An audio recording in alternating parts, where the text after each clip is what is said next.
So hi, ரொம்ப நாள் ஆச்சுன்னு நினைக்கிறேன். ஸோ கொஞ்சம் ஓவர் பிஸியாக இருந்துட்டேன், அதனால் என்னால் வீடியோ போட முடியல. ஸோ இன்றைக்கி என்னால் சில பேரோட பேச்சை மீற முடியல, அதனால் இந்த வீடியோ போட வேண்டியதாக போயிடுச்சு. அது வேறு யாரும் கிடையாது, நம்ம தலை தான். ஸோ இன்றைக்கி என்னென்னா, இன்றைக்கி அகஸ்தியரோட பரிபூரணத்தில் இருக்கக்கூடிய ஒரு பாட்டை நம்ம இன்றைக்கி டீகோட் பண்ண போகிறோம். ஓகே, அந்த பாட்டோட பேர் பார்த்திங்கன்னா சிவத்தின் பேர். ஓகேவா, இந்த பாட்டு 234. ஓகே, 234வது பாட்டு. ஓகே, ஒரே ஒரு பேரா தான் இருக்குது. கிட்டத்தட்ட பார்த்திங்கன்னா 8 லைன் இருக்குது. இந்த 8 லைனை தான் நான் இன்றைக்கி உங்களுக்கு டீகோட் பண்ண போகிறேன். இந்த 8 லைன்றது ஒன்றும் பெருசாக கிடையாது. இது ஆல்ரெடி நான் போன வீடியோஸில் இல்லை சுப்பிரமணிய ஞான கோவில் இதெல்லாம் டீட்டெயிலாக கொடுத்துருப்பேன். பட் இந்த பாட்டை உங்களுக்கு இன்னும் சில விஷயங்கள் டீட்டெயிலாக சொல்கிறதுக்காக இந்த பாட்டை நான் டீகோட் பண்ணணும் அப்படின்னு நினைக்கிறேன். அண்டு இந்த பாட்டை எடுத்து கொடுத்தது நான் கிடையாது. நான் வழக்கம் போல் என்னோடய வேலையை பார்த்துட்டு இருக்கும்போது இந்த புக்கை தானாக கையில் மாட்டிச்சு சும்மா புரட்டிட்டு இருந்தேன். என்னென்னு எடுத்து பார்த்தா இந்த பாட்டு வந்தது. சத்தியமாக சொல்கிறேன், இந்த பாட்டை நானாக எடுத்து டீகோட் பண்ணலை. இந்த பாட்டை டீகோட் பண்ணணும் அப்படின்றது விதின்னு சொல்லிக்கலாமா? ரைட்டு. ஓகே, இப்போ நான் பாட்டை டீகோட் பண்ணுறேன். ரெண்டாவது என்னென்னா, இந்த பாட்டை நான் டீகோட் பண்ணும்போது நான் இருக்கிற ஸ்டேட்டில் நான் எந்த ஆங்கிளில் பார்க்குறேனோ அந்த ஆங்கிளில் இருந்து இந்த பாட்டை நான் உங்களுக்கு சொல்கிறேன். ஓகே, இதுதான் எக்ஸாக்டான ஆங்கிளாக இருக்கும்னு எந்தவித அவசியமும் கிடையாது. ஏன்னா ஒரு வார்த்தை தான் இருக்கும், அதை எந்த ஆங்கிளில் இருந்து எந்த இடத்துல இருந்து பார்க்குறீங்களோ அதுக்கேற்ற மாதிரி அதோட பொருள் மாறுபடும். ஸோ நீங்கள் ஒரு பிகினர் லெவலில் இருக்கீங்கன்னா அந்த பாட்டு வேறு விதமான பொருள் தரும், அட்வான்ஸில் இருக்கீங்கன்னா வேறு பொருள் தரும். ஸோ அதனால் நான் சொல்கிற ஒரு பொருள் தான் இருக்கணும்னு எந்தவித அவசியமும் கிடையாது. ஆனால் ப்ராசஸ்ன்னு எடுத்துக்கிட்டிங்கன்னா எல்லாருக்குமே அது சேம் தான். பீட்டு, மூச்சு காற்று, ரொம்ப ஈஸியாக இருக்கணும் அப்படின்னா விஷுவலைசேஷன். ஓகே, ஸோ இதுதான், வேறு ஒன்றும் கிடையாது. ஸோ இப்போ நம்ம பாட்டை டீகோட் பண்ணுவோம். பாட்டோட பேர் சிவத்தின் பேர்.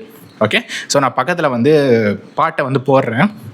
இல்லை புக்கு இருந்ததுன்னா ரொம்ப ரொம்ப ரொம்ப ரொம்ப நல்லது. ஏன்னா இந்த புக்கெல்லாம் படிக்காதீங்கன்னு சொல்கிறவங்க யார் அப்படின்னா, நீங்கள் எக்காரணத்துக்கு கொண்டு ரகசியத்தை தெரிஞ்சிக்கூடாது, என்றைக்கும் நீங்கள் அடிமையாக இருக்குன்னு நினைக்கிறவங்க மட்டும்தான் புக்கு வாங்காதீங்க, படிக்காதீங்க. சொல்கிறத மட்டும் அப்படியே ஃபாலோ பண்ணுங்கன்னு சொல்லுவாங்க. நீங்கள் உண்மையிலே வளரணும்னு நினைக்கிற யாராக இருந்தாலும் புக்கை வாங்கி படின்னு தான் சொல்லுவாங்க. சரி, பாட்டுக்கு போவோம். ஓகே, ஃபஸ்ட் லைன் இப்போ படிக்கிறேன். தனதாக சிவமகிமை தன்னை கேளு. தனதாக சிவமகிமை தன்னை கேளு. அதாவது இந்த உடலுக்குள்ள சிவம் அப்படின்னு ஒன்று இருக்குது, அதோட மகிமையை சொல்கிறேன், நீ கேளு. ஓகேவா? ஸோ ரெண்டாவது லைனு, தானவனாய் நின்ற பொருள் அகாரமாகும். அதாவது தான் அவனாய் நின்ற பொருள் அகாரமாகும். இதை நீங்கள் நிறைய கேட்டிருப்பீங்க. அதாவது நான் அவனாக இருக்கும் போது நான் இல்லை, அவன் நானாக இருக்கும் போது அவன் இல்லை அப்படின்வாங்க. இதை யூஸ்வலாக நம்ம எப்படி எடுத்துப்போம் அப்படின்னா, நான் அவனாக இருக்கும் போது நான் கிடையாது, அவன் நானாக இருக்கும் போது அவன் கிடையாது. அதாவது உங்களோட ஈகோ ஏறிடுச்சு அப்படின்னா கடவுளை உங்களால் உணர முடியாது. நீங்கள் கடவுளாக இருக்கும்போது அந்த தன்மையில் இருக்கும்போது இந்த உடலை உணர முடியாது அப்படின்னு தான் இது வரைக்கும் வெளியே சொல்லி நீங்கள் கேட்டிருப்பீங்க. ஆனால் அகஸ்தியர் அப்படியே டோட்டலாக டைவர்ட் பண்ணுறாரு. என்னன்னா, தானவனாய் நின்ற பொருள் அகாரமாகும். தான் அவன் அப்படின்றத அவர் என்ன சொல்ல வர்றாரு அப்படின்னா, தான் அப்படின்றது இந்த முழுக்க இருக்கக்கூடிய ஃபுல் உடல். ஓகே, தான் அவனாய்னா அவன் அப்படின்றது உங்களுடைய மூளை. தான் அவன் அப்படின்னா இந்த உடல்ன்றது நம்ம நினச்சிக்கிட்டு இருக்கோம், இந்த உடல் தான் நம்ம நினச்சிக்கிட்டு இருக்கோம். ஆனால் இந்த உடலோட மொத்த கட்டுப்பாடும் எங்கே இருக்குது அப்படின்னா நம்மளோட மூளையில் இருக்குது. அதனால தான் அவனாய் நின்ற பொருள் அகாரம் அப்படின்றாங்க. அகாரம் அப்படின்றது பேசிக்காக நம்ம சிஎஸ்எஃப்னு எடுத்துக்கலாம். ஆனால் இந்த இடத்துல அகாரம் அப்படின்றது நம்ம தலைக்குள்ளே இருக்கக்கூடிய எல்லா வித நீரும் அப்படின்னு எடுத்துக்கலாம். எல்லா வித பொருளுமே அகாரம் அப்படின்னு எடுத்துக்கலாம். அதாவது ஸ்பெசிஃபிக்காக நீர்த்தன்மை இருக்கிற பொருள் அகாரம். ஓகே, தலைக்குள்ளே இருக்கிற நீர்த்தன்மை இருக்கக்கூடிய பொருள் தான் அகாரம். தான் அவனாய் நின்ற பொருள் அகாரம். அதாவது இந்த தலைக்குள்ளே இருக்கிற நீர் தான் இந்த மொத்த உடலையுமே கட்டுப்படுத்துது. ஸோ நீங்கள் உங்களோட கவனத்தை இந்த அகாரம் அப்படின்ற அந்த பொருளில் வைக்கணும் அப்படின்றாரு. ஓகே, ஸோ இதுதான் தானவனாய் நின்ற பொருள் அகாரம். சரி, ஓகே, இப்போ நம்ம அடுத்த லைனை பார்ப்போம். மனதாக நின்றதொரு மதியாம் விந்து, மருவி நின்ற சாரமென்ற அமுதம் என்று. ஓகே, ஸோ ஃபஸ்ட்டு அகாரத்தை பற்றி பேசுகிறேன். ஃபஸ்ட் லைனில் இந்த தலைக்குள்ளே இருக்கிற அகாரம் அதுதான் இந்த மொத்த உடலையும் கண்ட்ரோல் பண்ணுது. அதனால் நீங்கள் கீழே இருக்கிறத எல்லாத்தையும் கண்ட்ரோல் பண்ணுறதுக்கான மொத்த விஷயமும் நம்மளோட தலைக்குள்ளே தான் இருக்குது அப்படின்றத, அதுதான் அந்த உள்ளே இருக்கக்கூடிய நீர் தான் அது இயக்கிட்டு இருக்கு. ஸோ அதனால் அது அகாரம் அப்படின்னு ஃபஸ்ட்டு 2 லைனில் சொல்லிட்டாரு. இப்போ ரெண்டாவது 2 லைனில் என்ன சொல்கிறாரு, மனதாக நின்றதொரு மதியாம் விந்து, மருவி நின்ற சாரம் என்ற அமுதம் என்று. ஓகே, இந்த தேர்ட் லைனில் என்ன சொல்கிறாரு அப்படின்னா, மனதாக நின்ற, அதாவது விந்து சக்தி அப்படின்றது கீழே இருக்குது, அதை வந்து நீ வந்து மனதால் வந்து பிடிச்சி மருவி நின்று, மருவினா ஒரு இடத்துல இருந்து இன்னொரு இடத்துக்கு அது மாறுது, இல்லை ஒரு பொருள் இன்னொரு பொருளாக மாறுது அப்படின்றத மருவி அப்படின்னு வந்து சொல்லுவாங்க. அது என்ன சொல்கிறாருன்னா, கீழே இருக்கக்கூடிய விந்து சக்தியை மனதால் பிடித்து மருவி நின்று சாரம் என்ற அமுதம் என்று, அதாவது மருவி நின்று சாரம் என்ற அமுதம் என்று, அதாவது கீழே இருக்கக்கூடிய அந்த விந்து சக்தியை மனதால் நீங்கள் பிடிச்சி, அகைன் விந்து சக்தி அப்படின்றது உங்களுடைய ரீப்ரொடக்டிவ் ஹார்மோன் தான், அந்த விந்து சக்தியை உங்கள் மனதால் பிடிச்சி அந்த ப்ராசஸ் எப்படி பண்ணணுன்றதை தெரிஞ்சு மருவி நின்று கீழே இருந்து மேலே வந்து மதினா உங்களோட மூளை, அந்த இடத்துல வந்து அந்த விந்து சக்தி நிற்கும் போது அமிர்தம் என்று. ஃபஸ்ட்டு 2 லைனில் அகாரம் அப்படின்னு சொல்லிட்டாரு, அதாவது உங்கள் தலைக்குள்ளே இருக்கக்கூடிய நீர். 3வது லைனில் வந்து பார்த்தீங்கன்னா விந்து சக்தியை பற்றி பேசிட்டாரு, பேசிக்காக உங்களோட உகாரம். ஓகே, அது கீழே இருந்து மருவி நின்று மதியில் வந்து நிற்குதான், உங்கள் தலைக்குள்ளே வந்து நிற்குதான், அந்த சமயத்தில் அமிர்தம் என்று, அதாவது இது ரெண்டும் அகாரமும் உகாரமும் சேரும் போது அமிர்தம் வந்து பொழியுது. இந்த அமிர்தம் தான் உங்களுடைய மகாரம். ஸோ இதுதான் அகார உகார மகாரத்துக்கான ரகசியம். ஓகே, ஸோ இப்போ வந்து கீழே இருந்து மேலே வந்து நின்று அந்த அமிர்தமும் பொழிஞ்சு போச்சு. இப்போ அடுத்த லைனுக்கு வராரு, மருவி நின்ற சாரம் என்று அமிர்தம் என்று கனமான ஊசி நீர் ஜெயநீர் என்று. ஓகே ஓகே இப்போ கனமான ஊசி நீர் ஜெயநீர் என்று, ஜெயநீருக்கான ரகசியத்தை வந்து இப்போ கொடுக்குறாரு. ஜெயநீர்னா என்னன்னு இப்போ நான் சொல்கிறேன். ஸோ கனமான ஊசி நீர் ஜெயநீர், அதாவது இந்த 2 வார்த்தையும் நம்ம வந்து டோட்டலாக வந்து அனலைஸ் பண்ணாதான் இந்த ஜெயநீர்னா என்னன்றது நம்மளுக்கு தெரியும். ஓகேவா? ஓகே, கனமான ஊசி நீர். ஊசி நீர்னா என்ன? ஒரு சின்ன ஊசி போல இருக்கக்கூடிய பாதையில் ஓடக்கூடிய ஒரு விதமான நீர், இதை நம்ம ஊசி நீர்னு எடுத்துக்கலாம். ஆனால் கனமான ஊசி நீர் அப்படின்றாரு, இது வேறு ஒன்றுமே கிடையாது. ஆல்ரெடி நம்மளோட ப்ரீவியஸ் வீடியோவில் வந்து சொன்னது தான். லிம்ஃப் லிக்விட் அப்படின்னு ஒன்று இருக்குது. நம்ம உடம்புல 3 விதமான நதி ஓடிக்கிட்டு இருக்கு. ஒன்று ரத்தம், ஒன்று லிம்ஃப் லிக்விட், இன்னொன்று வந்து கிளிம்ஃப் லிக்விட். இதில் கனமான ஊசி நீர் அப்படின்றது உங்களுடைய லிம்ஃப் லிக்விட் தான்.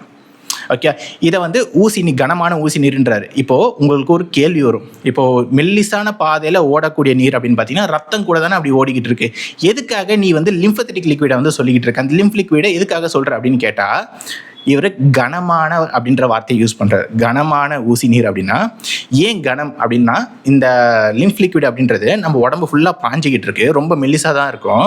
ஆனால் உங்களுக்கு எப்பயாவது சளி பிடிச்சதுன்னா அந்த சளி வந்து தேங்கி நிற்கும் இல்லையா, இது எங்கே இருக்கும் அப்படின்னா உங்களோட லிம்ஃப் லிக்விடில் தான் வந்து ஸ்டோர் ஆகும். ஏதாவது அதிக அளவில் சத்து இருக்குது, அது வந்து தேங்கி நிற்கணும் அப்படின்னா, இல்லை ஏதாவது பாக்டீரியல் இன்ஃபெக்ஷன் இருக்குது, அந்த இன்ஃபெக்ஷன் வந்து பாக்டீரியாஸ்லாம் அழிஞ்சு போய் அந்த சளியாக வந்து தேங்கி நிற்கும் போது அது எங்கே நிற்கும்னு பார்த்தீங்கன்னா இந்த லிம்ஃபத்தட்டிக் லிக்விடில் தான் வந்து நிற்கும். அதனால் அந்த லிம்ஃபத்தட்டிக் லிக்விட் வந்து கனமாக இருக்கும்.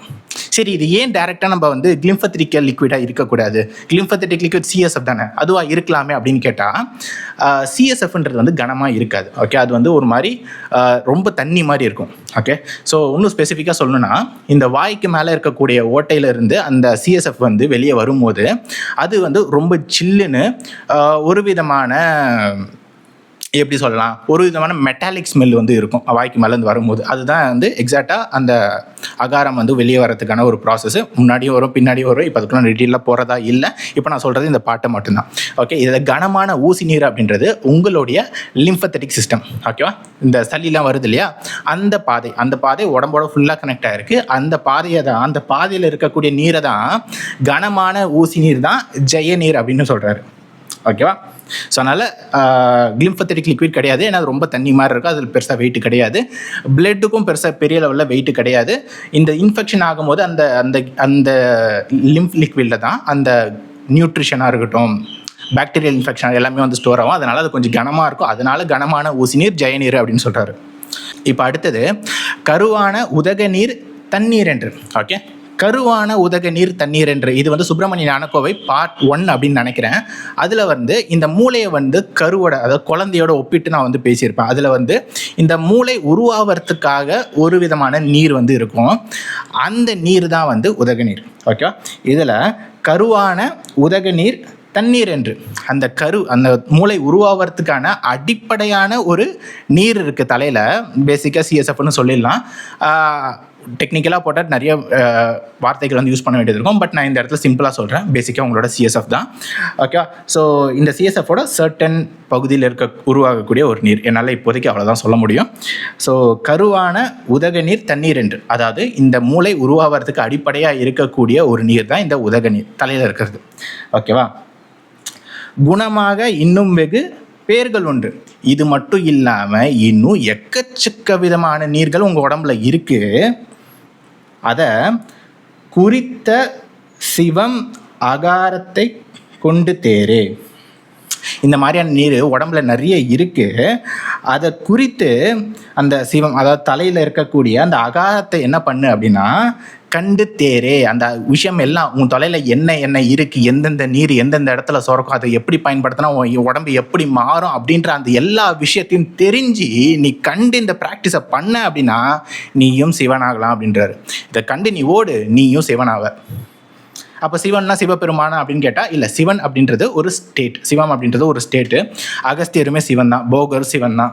ஸோ அதனால் வந்து சிவன்றது நம்ம சிவபெருமான் அப்படின்னு எடுத்துக்கக்கூடாது. அந்த சிவன் அப்படின்றது ஒரு ஸ்டேட். ஓகே, இந்த ஸ்டேட்டில் நிறைய பேர் இருந்திருக்காங்க. நந்தீசர், ஈசர்னு தான் சொல்லுவாங்க, அகத்தீசர்னு தான் சொல்லுவாங்க. ஸோ அவங்க எல்லாருமே வந்து சிவன் தான். ஓகே, ஸோ இந்த ரகசியங்கள் தெரிஞ்சுக்கிட்டு உங்கள் தலைக்குள்ளே எந்தெந்த இடத்துல என்னென்ன இருக்குது அப்படின்றத தெரிஞ்சு இந்த ப்ராசஸை நீங்கள் பண்ணும்போது நீங்களும் சிவன் ஆகலாம் அப்படின்றத அகஸ்தியரோட இந்த பாட்டில் இருக்கக்கூடிய பொருள். ஸோ இந்த பாட்டு பிடிச்சிருந்தா உங்களுக்கு கீழே லைக், ஷேர் கமெண்ட் பண்ணுங்கள். ஸோ அடுத்த வீடியோவில் நம்ம பார்க்கலாம். Tata, bye bye.